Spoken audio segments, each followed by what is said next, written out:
Okay, this is my student growth through writing project, and in order for this to make a little bit of sense to you, I'm going to start kind of with the high school. Things that are going on with the high school. The dropout rates of the high school are actually pretty high, comparatively. So a lot of the students, by the time they make it to their senior year, are looking to graduate. That's important to them. And so there aren't going to be a whole lot of kids that are failing. A lot of the kids are going to be achieving at a higher level, even in your basic lower level classes.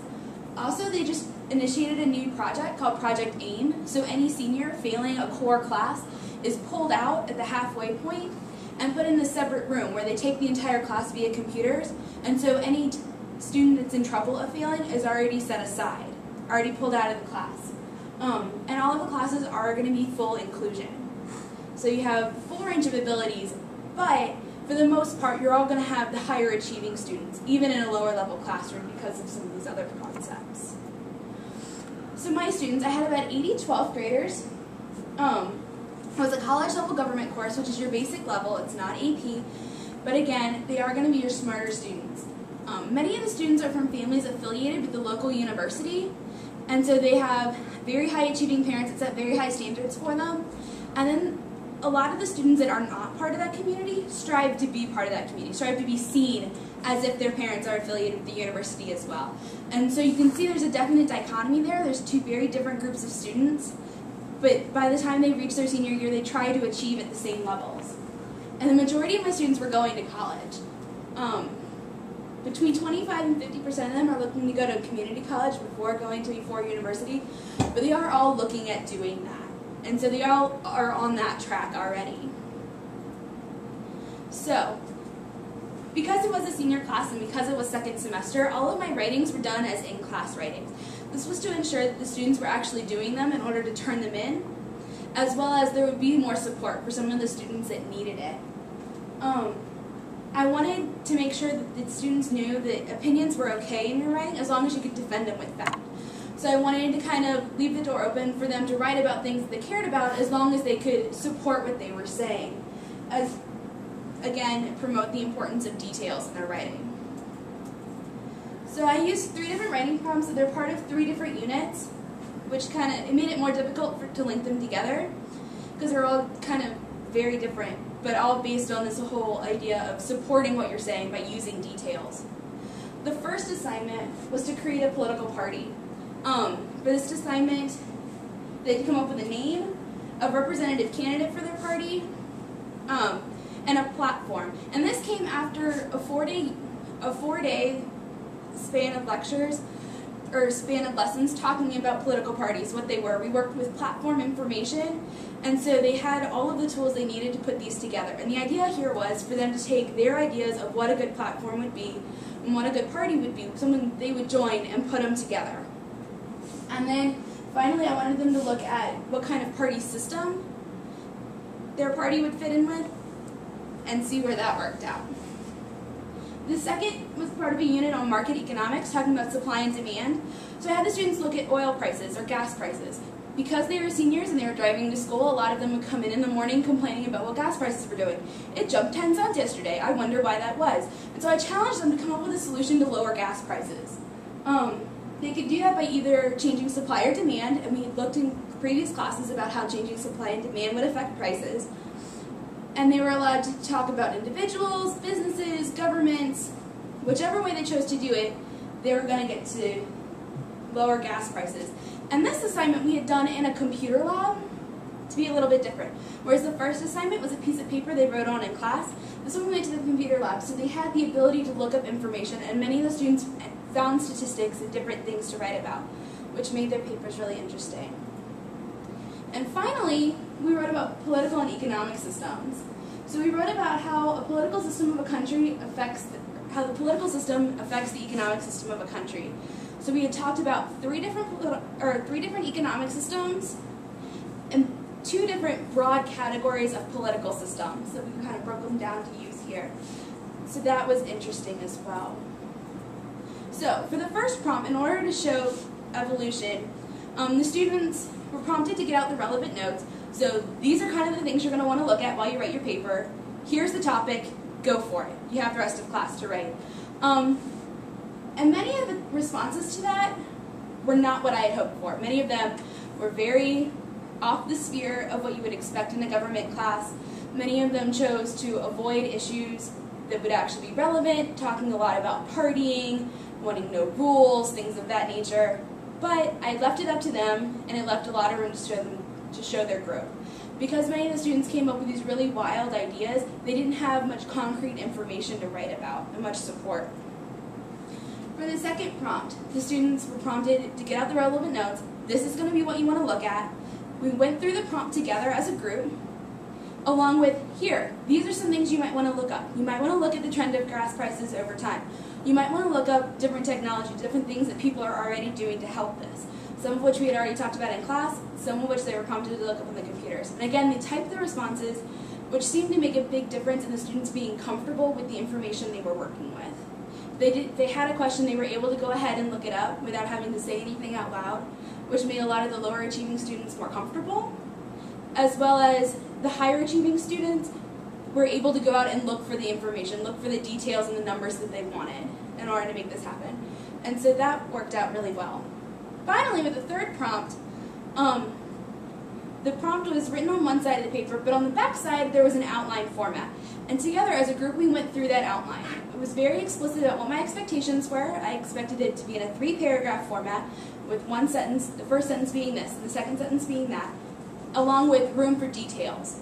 So during the first 15 minutes of class, it was a short lecture talking about different examples. We're reviewing a lot of the other concepts that were in their previous notes, but then this is examples. Now we're going to fill in the corners. And so the students were expected to take notes and then use them in their writing. And that worked out really well. While most of the class's responses were exactly the same, there wasn't the same variety as there was before, there was a lot more depth and detail, and the responses were much more of what I was looking for at that point. And so, the results. The responses did become more focused, academic, and then acceptable over time.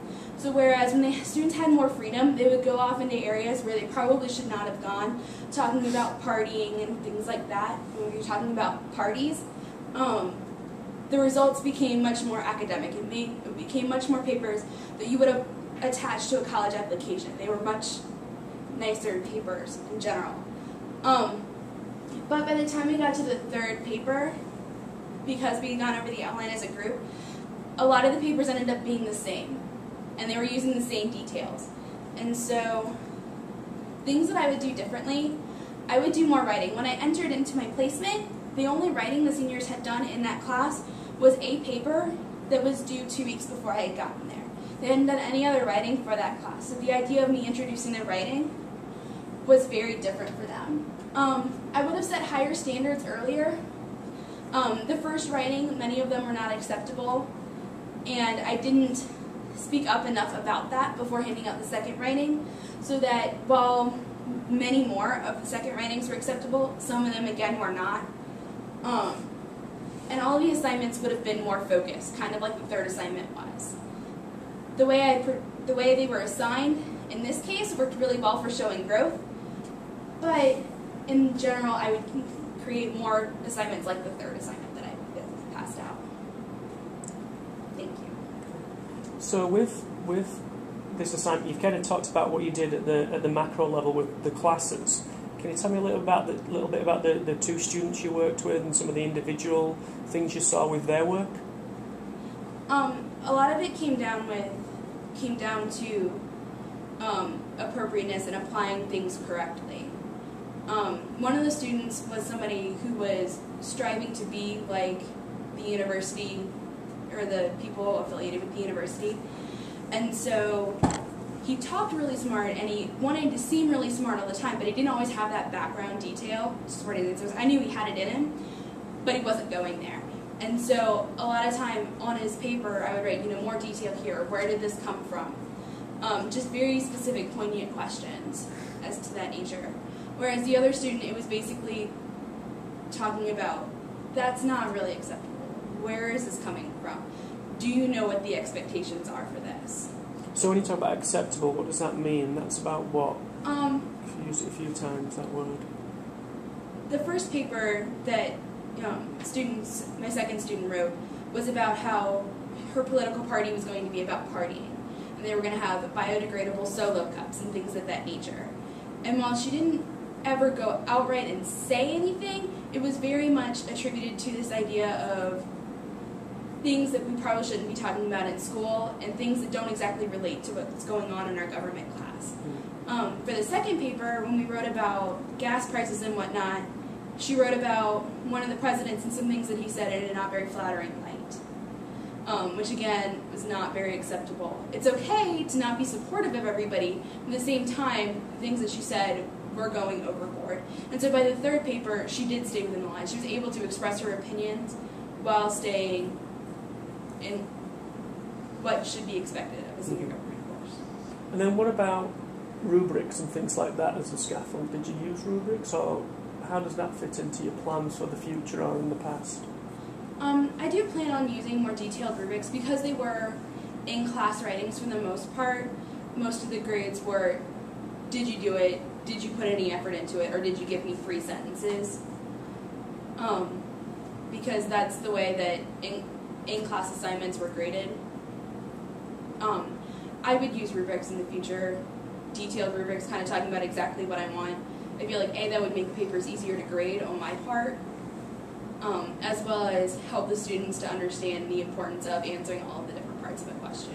So based on some of the assignments you gave, what type of things would go in the rubric then? Thinking about it now, what would you put in a rubric? Whether or not you answered all of the questions. Because the assignments weren't necessarily, I give you one question. Third assignment was, I'll give you one question, and then I told you what I was expecting in the breakdown. The first 2 were literally a series of questions, just to kind of lead them on the way, make sure they cover all the information. And a lot of the students picked and chose which questions they want to answer. And so I feel like on the rubric, did you answer each part of this? And I would write down specifically, did you write, did you cover this idea? Did you talk about this idea? Did you talk about this idea? To help the students out that way. Can you give me an example of some of the feedback that you gave to students on their papers after the first and second round? Do you have any screenshots of those at all? Or? Yeah.